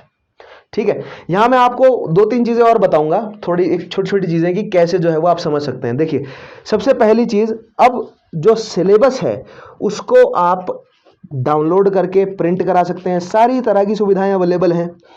ठीक है। मेरे पास भी थी, लेकिन मैंने क्या तरीका अपनाया कि मैं लिख लूं सिलेबस को। देखिए, मैंने हैंड रिटन है, ये जीएस का पूरा सिलेबस मैंने हैंड रिटन है। ठीक है। उसके अलावा ऑप्शनल का, हिस्ट्री ऑप्शनल का सिलेबस जो है वो मेरा हैंड रिटन पड़ा है। क्यों लिखा है मैंने हाथ से? ठीक है। अगर मान लीजिए बहुत सारे आपने देखा होगा कि प्रिंट करा के दीवार पे चिपका लेते हैं, उसको अंडरलाइन करते रहते हैं। अंडरलाइन करने से कुछ नहीं होता। Let me tell you how human brain works, इंसान का दिमाग कैसे काम करता है। अगर आपको कोई भी मेमोरी सेट करनी है दिमाग में, या इस तरह कहूं मैं कि दिमाग मेमोरी कैसे सेट करता है, तो बिल्कुल बेसिक फंडे पे चलता है दिमाग, कि दिमाग जो है वो अगर जब तक कोई इमोशन जनरेट नहीं होगा तब तक वो मेमोरी लंबे समय तक टिकेगी नहीं, ठोस मेमोरी नहीं बदलेगी। इंसान एक बहुत इमोशनल जानवर है। इंसान जो है वो मैक्सिमम फैसले इमोशन के बेसिस पर लेता है और मैक्सिमम मेमोरीज इमोशन बेसिस पे स्टोर होती है दिमाग में। तो जब आप अंडरलाइन करते हैं तो आपका सबकॉन्शियस जो है वो इमोशन क्रिएट और उसको स्टोर या उसको एनालाइज नहीं कर रहा होता है। लेकिन जब आप लिखते हैं तो आपके दिमाग को सोचना पड़ता है। जब आप लिखते हैं तो आप उसको पढ़ेंगे, बार बार पढ़ेंगे तो किसी तरह से सोचेंगे उस पर। अगर आप सोचेंगे तो कोई ना कोई इमोशन जनरेट होगा। हो सकता है कि आपको आश्चर्य का भाव हो सकता है कि आपको गुस्सा आए, हो सकता है कि आपको ऐसा लगे कि मुझे बेहतर पता है। Right, these are all emotions. Right, छोटे छोटे फ्रैक्शंस है ये इमोशन के। तो अगर ये इमोशन आपके पास जनरेट हो तभी दिमाग में प्रॉपर तरीके से प्रिपेयर होगा पूरा सब्जेक्ट। इसीलिए लिखें, क्योंकि आपको मेंस में भी लिखना है। मसल मेमोरी प्रिपेयर होनी चाहिए आपकी। अगर आप कुछ भी लिख रहे हैं तो आपके दिमाग में आपके मसल्स में मेमोरी बन जानी चाहिए। इतना लिखें। तो मेरी आपके लिए ये एडवाइस है कि इतिहास या किसी भी सब्जेक्ट का जो सिलेबस है उसको लिख लें, अपने पास लिखा हुआ प्रिपेयर्ड हो, और फिर उसको आप पढ़ सकते हैं रेगुलर बेसिस पे। राइट, और उसको भी एनालाइज करते हुए अगर आप लिख के करें तो सबसे बेहतर रहेगा।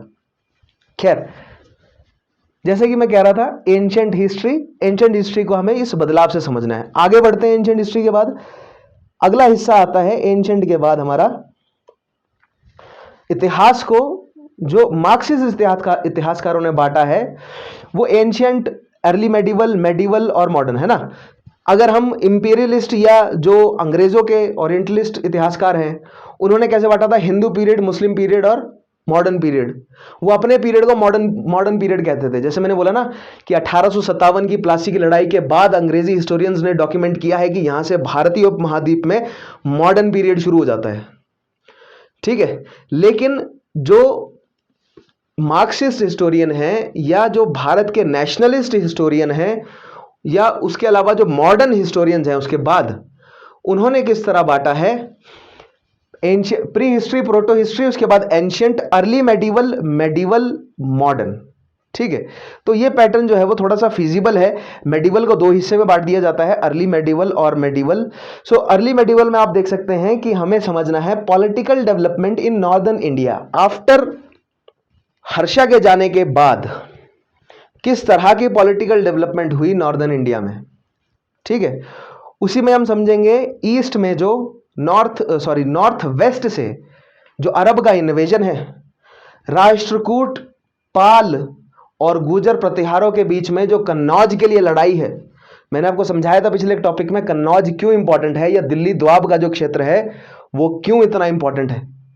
आप ध्यान दीजिएगा, जितना भी पॉलिटिकल हिस्ट्री वाला हिस्सा है उसका सीधा रिलेशन इकोनॉमिक हिस्ट्री से जुड़ेगा। क्यों? क्योंकि इकोनॉमी किसी जगह की, किसी पर्टिकुलर ज्योग्राफिकल रीजन की, उस ज्योग्राफिकल रीजन की वजह से उसकी इकोनॉमी कैसे बनी है, उसके हिसाब से उसके पॉलिटिकल जितने भी एंटिटीज हैं वो रिएक्ट करेंगे। अगर असम में इकॉनमी नहीं बनती है ना, अगर हिमालय में इकॉनमी, या अगर हिमालय के जो उच्चतर क्षेत्र है वहां पर इकॉनमी नहीं बनती है तो वहां पर कोई अपना एम्पायर एस्टेब्लिश करके क्या करेगा। मान लीजिए कोई लद्दाख में एम्पायर एस्टेब्लिश करने का क्या मतलब बनता है, वहां से तो इकॉनमी जनरेट ही नहीं हो सकती ज़्यादा। ट्रेड, भले ही वहां पर ट्रेड राउट अवेलेबल हैं लेकिन स्टिल इकॉनमी तो नहीं हो सकती ना बड़े लेवल पर। वो आपका एक सब्सिडरी जो है वो, या आपका एक ट्रिब्यूटरी जो है वो छोटा सा एक हिस्सा, एक स्टेट का पार्ट बन सकता है, लेकिन आपका एम्पायर वहां तक, आपका खुद का एडमिनिस्ट्रेशन वहां जाए, ये फिजिबल नहीं है। दैट मीन्स ये कि जो जोग्राफिकल कंडीशन है उसके बेसिस पर बाटा, जोग्राफिकल कंडीशन के बेसिस पर इकोनॉमिक जो है वो स्ट्रक्चर बेस्ड है, और किस तरह की इकोनॉमी होगी किस जगह की, उसी हिसाब से पॉलिटिकल शक्तियां रिएक्ट करती हैं कि वहां पर आक्रमण करना है, एक्सपेंड करना है या नहीं। फिर वो आकर अपना एडमिनिस्ट्रेशन सेटअप करेंगी, उनके एडमिनिस्ट्रेशन के साथ उनकी रिलीजियस बॉडीज भी आएंगी, और रिलीजियस बॉडीज और एडमिनिस्ट्रेशन का जो फैसला लिया जाएगा पॉलिटिकल शक्तियों द्वारा, उसका इकोनॉमी पे क्या असर पड़ेगा, उसका सोसाइटी पे क्या असर पड़ेगा, और इकोनॉमी के डेवलप होने के साथ कल्चरल डेवलपमेंट्स कैसे हो रही हैं बोथ सोसाइटी में और रूलिंग क्लास में। ये जो पूरा वेब है, इस पूरे वेब को समझना ही इंट्राडिसिप्लिनरी अप्रोच कहलाता है। ठीक है, तो अर्ली मेडिवल हिस्ट्री में political developments in northern India, ठीक है, उसके अलावा origin and rise of Rajput, गुजर प्रतिहार जीत जाएंगे और उसके बाद राजपूतों का जो ओरिजिन होगा, चौहान बनेंगे, परमार बनेंगे, पवार बनेंगे, चंडेल, कालचूड़ी, जितने भी ये राजपूत क्लैंस बनेंगे, इनका political, administrative, religious, social, economic, cultural क्या एस्पेक्ट है इनके इतिहास का। 6 चीजें ये पढ़ लेंगे हम। फिर उसके बाद दक्षिण भारत को हम छोड़ के नहीं चलेंगे बिल्कुल भी। दक्षिण भारत में हम चोल एम्पायर के राइज को समझेंगे और चोल एम्पायर के राइज के साथ चोलों का पॉलिटिकल स्ट्रक्चर, चोलों का एडमिनिस्ट्रेशन, इनका रिलीजन, इनका सोशल स्ट्रक्चर, इनकी इकोनॉमी, इनका कल्चर। समझ रहे हैं आप? इसी के साथ हम एंटर करेंगे मेडिवल हिस्ट्री में। मेडिवल हिस्ट्री को मुख्यतः हमने बांट दिया दिल्ली सल्तनत, विजयनगर एम्पायर, ठीक है, और मुगल एम्पायर। उसके अलावा यूरोपीय जो भारत आए और बीच में सूफी और भक्ति मूवमेंट हुआ, वो कल्चर का हिस्सा हो गया, सोसाइटी और कल्चर का जुड़ा हुआ हिस्सा।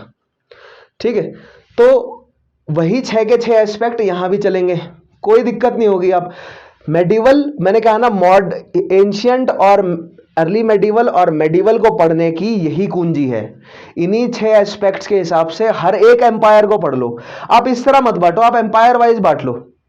मान लीजिए अगर आप राजस्थान पीसीएस के लिए प्रिपेयर कर रहे हैं, तो जो राजस्थान की उस समय की राजपूत शक्तियां थी, लाइक चौहान थे, ठीक है, उसके अलावा सिंधिया हैं, मध्य प्रदेश की तरफ सिंधिया हो गए, और राठौड़ हैं, या उसके अलावा सोलंकी हैं, इन सब के बारे में पढ़ना है आपको।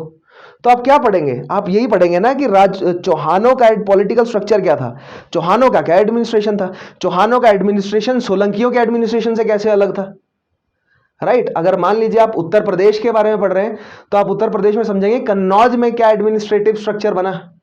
अगर आप बिहार पीसीएस पढ़ रहे हैं, तो आपको पाल सेन के बारे में पढ़ना पड़ेगा। तो एम्पायर बट जाएंगे, लेकिन ये 6 एस्पेक्ट्स ऐसे के ऐसे रहेंगे, चाहे आप यूनियन लेवल का एग्जाम दें इतिहास सब्जेक्ट से, या चाहे आप किसी राज्य का पीसीएस एग्जाम दें इतिहास सब्जेक्ट से, right. PSC, public service commission. So Delhi Sultanate का political, administrative, religious, social, economic structure क्या है। विजयनगर और बहमनी एम्पायर की इन 6 के 6 एस्पेक्ट में हम स्टडी करेंगे। मुगलों का हम पढ़ेंगे पॉलिटिकल स्ट्रक्चर क्या था, एडमिनिस्ट्रेटिव स्ट्रक्चर क्या है, रिलीजियस स्ट्रक्चर क्या है, सोशल हिस्ट्री क्या है, इकोनॉमिक हिस्ट्री क्या है, कल्चरल हिस्ट्री क्या है। उसके साथ हम मेडिवल में यूरोपियों का आगमन भी पढ़ते हैं, लेकिन यूरोपियों ने जो शक्ति पकड़ी, खासकर यूरोपियों में स्पेशली जो अंग्रेजों ने शक्ति पकड़ी, उसको हम मॉडर्न में पढ़ते हैं। तो आइए मॉडर्न की तरफ बढ़ते हैं और मॉडर्न हिस्ट्री में देखते हैं कि क्या अप्रोच रहेगी हमारी मॉडर्न हिस्ट्री के लिए। तो यहां पर आप देख पा रहे हैं मॉडर्न हिस्ट्री और वर्ल्ड हिस्ट्री दोनों लिखे हैं, ठीक है। तो मॉडर्न हिस्ट्री के टॉपिक देखिए आप, यूरोपियन पेनिट्रेशन, फिर ब्रिटिश का एक्सपेंशन, फिर early structure of British Raj, economic impact अलग से पढ़ा हमने, सोशल एंड कल्चरल डेवलपमेंट अलग से, सोशल और रिलीजियस अलग से, भारतीयों का क्या रिस्पॉन्स है, नेशनलिज्म क्या है, गांधी नेशनलिज्म क्या है। तो जो मॉडर्न हिस्ट्री आप देख रहे हैं आगे, कॉन्स्टिट्यूशनल डेवलपमेंट अलग से पढ़ा हमने, ठीक है। पॉलिटिक्स ऑफ सेपरेशन ये अलग कॉन्सेप्ट है, कंसोलिडेशन एज अ नेशन, और कास्ट एंड एथनिसिटी ये भी सोसाइटी का हिस्सा हो गया। सो आप यहां पर ध्यान से देखिए कि जो हम मॉडर्न हिस्ट्री को पढ़ रहे हैं, इसमें हम ऐसा नहीं कह सकते कि किसी कोई एक एम्पायर है, उसे एक एम्पायर की ये 6 चीजें पढ़ लेंगे। वो एंशिएंट और मेडिवल में हो रहा था कि कोई एक एम्पायर पकड़ा हमने, कोई एक डायनेस्टी पकड़ी और उसके इन 6 एस्पेक्ट्स को पढ़ लिया और सब्जेक्ट हमारा अच्छे से तैयार हो गया। मॉडर्न हिस्ट्री की पढ़ने की अप्रोच जो है वो थोड़ी अलग है। मॉडर्न हिस्ट्री को पढ़ने के लिए आपको हर एक टॉपिक में डाइव करना पड़ता है। अगर आप इकोनॉमी पढ़ रहे हैं तो आपको इकोनॉमी को अलग पढ़ना पड़ेगा, लेकिन इसका मतलब यह नहीं है कि आप रूट्स भूल जाएंगे कि पॉलिटिकल और एडमिनिस्ट्रेटिव और रिलीजियस इन सब चीजों को भी जोड़ना पड़ता है, ठीक है। तो मॉडर्न हिस्ट्री के ये सब टॉपिक्स हैं आपके सामने। और अब बात करते हैं मॉडर्न हिस्ट्री से कैसे नए टॉपिक बनते हैं उस चीज की, ठीक है। सो जैसा कि मैंने आपको बताया, जैसे ये टॉपिक है यहां पर आप देख पा रहे हैं, constitutional developments in colonial India, है ना।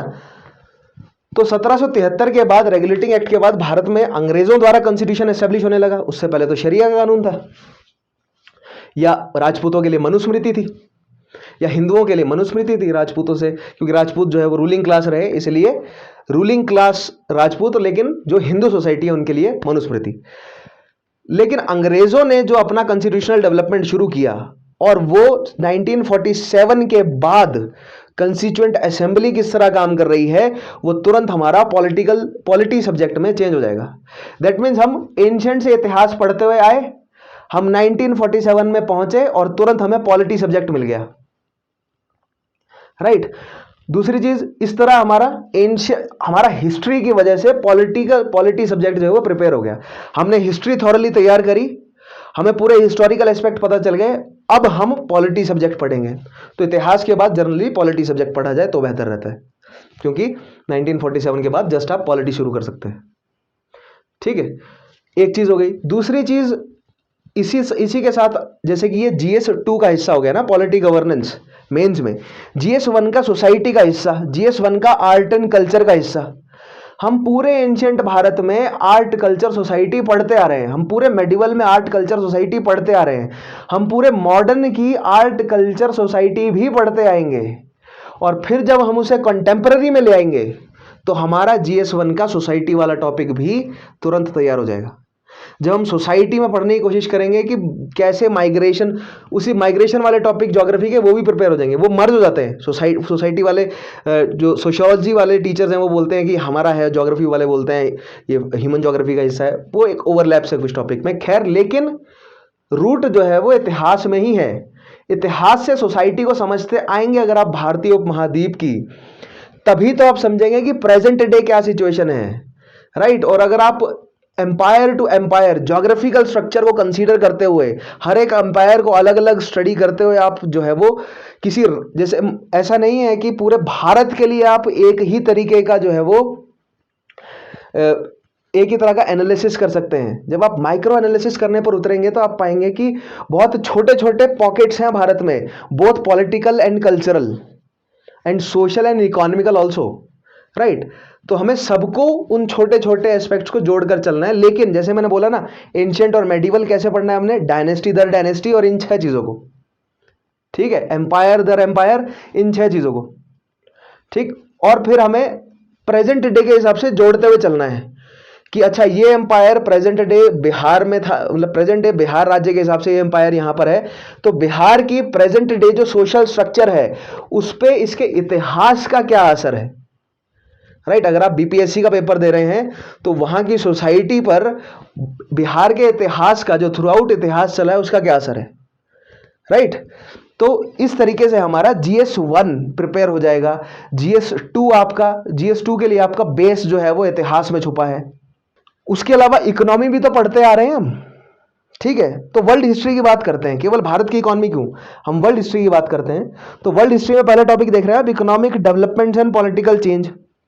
पहला ही टॉपिक है कि वर्ल्ड हिस्ट्री को, मतलब मॉडर्न वर्ल्ड हिस्ट्री कहां से शुरू हुई, जब मध्यकाल के बाद इकोनॉमिक डेवलपमेंट आने लगा, मध्यकाल के बाद पॉलिटिकल चेंज आया, क्या सामंतवाद से कैपिटलिस्ट इकोनॉमी की तरफ चेंज जो हुआ वर्ल्ड हिस्ट्री में, राइट। तो वहीं पर आप देख रहे हैं सोसाइटी का एनलाइटनमेंट हुआ, रेनेसांस आया, उसके बाद मॉडर्न पॉलिटिक्स बना, इंडस्ट्रियलाइजेशन आया, ठीक है। नेशंस जो हैं वो धीरे धीरे बढ़ने लगे एक पार्लियामेंट्री सिस्टम की तरफ या एक डेमोक्रेटिक सिस्टम की तरफ, या कहने का मतलब मोनार्की से अलग तरीके का सिस्टम आने लगा, हेंस द पॉलिटिकल चेंज। उसके बाद इंपीरियलिज्म, कॉलोनियलिज्म, यूरोप की जो शक्तियां हैं उन्होंने, वहां पर इंडस्ट्रियलाइजेशन आया या वहां पर पॉलिटिकल चेंज हुआ, तो अब उन्हें ऐसी मार्केट्स की जरूरत थी, ऐसी जगहों की जरूरत थी, ऐसा पॉलिटिकल एक्सपेंशन उन्हें करना पड़ा जहां पर वो अपना प्रोड्यूस सामान बेच सके। हेंस कॉलोनियलिज्म हुआ पूरी दुनिया में, उत्तरी अमेरिका, दक्षिणी अमेरिका की खोज हुई, भारत के लिए रास्ता ढूंढा गया, साउथ ईस्ट एशिया में ट्रेड हुआ, चाइना में घुसने की कोशिश की गई, राइट। तो पूरे भारत में यूरोपियन शक्तियों का विस्तार किस तरह हुआ। अब यही यूरोपियन शक्तियां जो है वो आपस में इस पूरे दुनिया का जो बिजनेस उन्होंने बिछाया, ये सारी कॉलोनीज जो बिछाई है, उस पर कौन सा ठेकेदार जो है वो अपने आप को एक सुप्रीम पावर की तरह एस्टेब्लिश करेगा, उसके लिए विश्व युद्ध लड़े इन्होंने दोनों। विश्व युद्धों के बाद किस तरह जो है वो, विश्व युद्धों के बाद इन्होंने फैसला कर लिया लड़ झगड़ के कि कौन अब शक्ति में आएगा। उसके बाद डीकोलोनाइजेशन हुआ, ये सारी शक्तियां बाहर निकली उन कॉलोनीज से, फिजिकली बाहर निकली, लेकिन इकोनॉमिक कॉलोनाइजेशन अभी भी है। उसके बाद यूरोप का यूनिफिकेशन, और यूरोप का फिर डिसइंटीग्रेशन, यूरोपियन यूनियन का, और यूनिपोलर वर्ल्ड, यूएस जो है वो एकमात्र शक्ति बन के उभरेगा। सो वर्ल्ड हिस्ट्री में हमें ये सब टॉपिक समझने हैं, लेकिन इससे इकोनॉमी सब्जेक्ट कैसे डेवलप होगा? एक तो हम भारत के थ्रू आउट इतिहास में इकोनॉमी को लेकर आएंगे साथ में, और जब हम मॉडर्न हिस्ट्री में पहुंचेंगे, मॉडर्न हिस्ट्री में जब हम पोस्ट इंडिपेंडेंस इंडिया पढ़ रहे होंगे, उसमें हम देखेंगे कि जो शुरुआती सरकार थी जो कंसोलिडेट कर रही थी भारत को, उन्होंने क्या क्या इकोनॉमिक फैसले लिए। और उसके साथ साथ जब हम वर्ल्ड का इतिहास पढ़ते हुए आ रहे होंगे और हम देखेंगे कि किस तरह सामंतवाद का अंत हुआ और फिर कैपिटलिस्ट इकोनॉमी एस्टेब्लिश हुई, इंडस्ट्रियलाइजेशन कैसे हुआ, कॉलोनाइजेशन कैसे हुआ, वहां से हम प्रिपेयर करेंगे जो इकोनॉमिक टर्म्स हैं, राइट। और फिर इन दोनों भारतीय इतिहास से जो हम पोस्ट इंडिपेंडेंस में आए और जो इकोनॉमिक चेंजेस जो लाए गए कांग्रेस की शुरुआती सरकार द्वारा, और जो वर्ल्ड हिस्ट्री में वर्ल्ड वॉर के बाद जो इकोनॉमिक जो मतलब बड़ी बड़ी इकोनॉमिक इंस्टीट्यूशंस बनी ग्लोबल लेवल की, यूएन की, उन्होंने किस तरह के इकोनॉमिक फैसले और बड़े बड़े बैंक्स जो एस्टेब्लिश कर, पूरा हम पढ़ते आएंगे कि बैंक्स कैसे एस्टेब्लिश हुए, ठीक है। उन दोनों से मिलाकर जो है वो प्रेजेंट डे का इकोनॉमी सब्जेक्ट हमारा प्रिपेयर हो जाएगा जीएस3 का, उसके लिए बेस प्रिपेयर हो जाएगा। फिर जब हम इकोनॉमिक सब्जेक्ट पढ़ने लगेंगे तो हमें पता चलेगा कि किसी पर्टिकुलर देश की इकोनॉमी में या किसी पर्टिकुलर कॉन्टिनेंट की इकोनॉमी ऐसी क्यों है, क्योंकि हमें उसका पूरा ऐतिहासिक बैकग्राउंड पता होगा, राइट। तो जीएस3 के लिए बेस प्रिपेयर हो गया हमारे पास। उसी से ही हमारे इंटरनेशनल रिलेशन में, क्योंकि वर्ल्ड हिस्ट्री हम समझते आएंगे, इंटरनेशनल रिलेशन टॉपिक जो है हमारा अच्छे से तैयार होगा। हमें पता होगा कि थ्रू आउट हिस्ट्री कैसा बिहेव रहा है। और अभी इतिहास ज्यादा पुराना थोड़ी है, 200-300 सालों का ही है, हद से हद 500 सालों का वर्ल्ड हिस्ट्री का, ठीक है। तो इन 500 सालों के चेंजेस का प्रेजेंट पर क्या असर है, तो प्रेजेंट डे ऐसे हमें लिखने हैं जो, उसमें हमारे पास ये मदद करेंगी। सो मेरा कहने का मतलब ये है कि जो इतिहास सब्जेक्ट है वो केवल GS1 से नहीं जुड़ा है या केवल ऑप्शनल से नहीं जुड़ा है।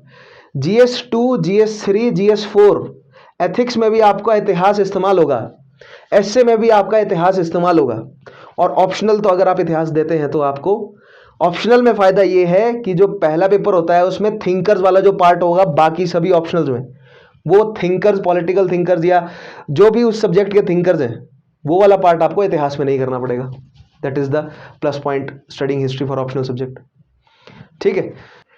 सो अंत में देखते हैं आज हमने जो पढ़ा इस पूरे सेशन में, इसका कंक्लूजन क्या निकलता है। तो इसका कंक्लूजन यही है कि इतिहास की अप्रोच जो है वो हमें क्या रखनी है, इंट्रा डिसिप्लिनरी अप्रोच रखनी है। एंशिएंट से मेडिवल पूरा हमें इन 6 के 6 एस्पेक्ट्स को समझते हुए आना है, और फिर उसके बाद मॉडर्न हिस्ट्री के लिए हमें इन 6 एस्पेक्ट्स को तो ध्यान में रखना ही है, लेकिन फिर अलग अलग सब्जेक्ट्स और फिर हिस्टोग्राफिकल अप्रोच हो जाती है मॉडर्न हिस्ट्री की, कि अलग अलग इतिहासकारों का क्या क्या व्यू है, उसके हिसाब से हम फिर टॉपिक को प्रिपेयर करते हैं। तो जब मैं हिस्ट्री के सेशन, मॉडर्न हिस्ट्री के सेशंस लूंगा तो वहां पर अब से मैं हिस्टोग्राफिकल अप्रोच भी आपको बताना शुरू करूंगा कि अलग अलग इतिहासकारों के क्या क्या मत हैं, राइट। सो आज के सेशन को अगर आपने यहां तक देख लिया है तो मैं एक बार फिर से आपको नोट्स के बारे में बोलना चाहूंगा कि रिटन हाथ से लिख लें, not just notes but the syllabus को हाथ से लिखें, बहुत ज़रूरी होता है। अब आपका हैंड रिटन हो, जैसे कि मैंने आपको बताया कि मेमोरी किस तरह काम करती है। एक इंट्रा डिसिप्लिनरी अप्रोच से हम इतिहास समझेंगे। आगे आने वाले सेशंस में मैं इस इंट्रा डिसिप्लिनरी अप्रोच को, इन 6 के 6 एस्पेक्ट्स को मेंशन करता हुआ चलूंगा हर एक टॉपिक में। अगर आपने मेरे पिछले सेशंस नहीं देखे हैं तो स्टडी IQ के चैनल पर जाइए और जाकर देखिए, प्लेलिस्ट आपको मिल जाएगी, और वहां पर आप ढूंढने की कोशिश कीजिए कि मैंने कहां पर इंट्रा डिसिप्लिनरी अप्रोच अप्लाई करी, कहां पर मैंने कल्चर को एडमिनिस्ट्रेशन से, कल्चर को इकोनॉमी से जोड़ा। क्योंकि अभी मैंने अलग अलग सेशंस नहीं लिए। जैसे मैंने एडमिनिस्ट्रेशन की बात करी थी दिल्ली सल्तनत की, अब मैं दिल्ली सल्तनत की इकोनॉमी और कल्चर की बात करूंगा एक सेशन में। दिल्ली कल्चर की पॉलिटिकल हिस्ट्री को हम साथ में जोड़ेंगे। फिर पॉलिटिकल हिस्ट्री इतना इंपॉर्टेंट नहीं है, कोई नहीं पूछता, मेंस में खासकर नहीं पूछा जाता है कि कौन किसके बाद कौन राजा है, कोई मतलब नहीं है पॉलिटिकल हिस्ट्री को, पॉलिटिकल हिस्ट्री से कमीशन को कोई मतलब नहीं है। कॉन्सेप्ट जो बनता है, कॉन्सेप्ट है कल्चरल, इकोनॉमिकल और एडमिनिस्ट्रेटिव क्या फैसले लिए गए। इस इतिहास के इन एस्पेक्ट्स पे मेंस में सवाल बनता है, चाहे वो GS1 में बने चाहे वो ऑप्शनल में बने। ये उसके अलावा GS2 और GS3 GS4 में भी मदद कर रहा है इतिहास सब्जेक्ट, मैंने आपको समझाया। सो आज का सेशन मेरा आपने देखा पूरा, धन्यवाद। अगर यूपीएससी सीएससी की प्रिपरेशन करने के लिए बच्चे जो हैं वो एक ऑनलाइन प्लेटफॉर्म ढूंढ रहे हैं तो स्टडी आईक्यू उनके लिए एक ऑनलाइन प्लेटफॉर्म लेकर आया है। स्टडी आईक्यू की लर्निंग एप्लीकेशन पर जा सकते हैं, वो 1300 से प्लस वीडियोस हैं, बहुत सारे करंट अफेयर्स के जो है वो हर रोज़ के लेवल से नई वीडियोस आती रहती हैं, daily quizzes and many more. So जाइए एप्लीकेशन को इंस्टॉल कीजिए, सब्सक्राइब कीजिए एप्लीकेशन को और आपको बहुत बेनिफिट मिलेगा उस चीज़ से। प्लस मेरे इन हिस्ट्री की वीडियोस को फॉलो करते जाइए और अगर अभी तक आपने पिछली वीडियो नहीं देखी है तो जाइए उस पिछली वीडियोस को देखिए, आप कनेक्ट कर पाएंगे। और इन इतिहास की सीरीज़ के माध्यम से मैं आपको इतिहास सब्जेक्ट की तो थॉरो नॉलेज प्रिपेयर करूंगा ही, लेकिन इतिहास से हमने समझा किस तरह और सब्जेक्ट्स भी निकलते हैं, उन सब्जेक्ट्स को भी हम प्रिपेयर करेंगे। सो मेरा नाम है विशाल चौहान, मिलते हैं हम अगले सेशन में। Take care, have a nice day.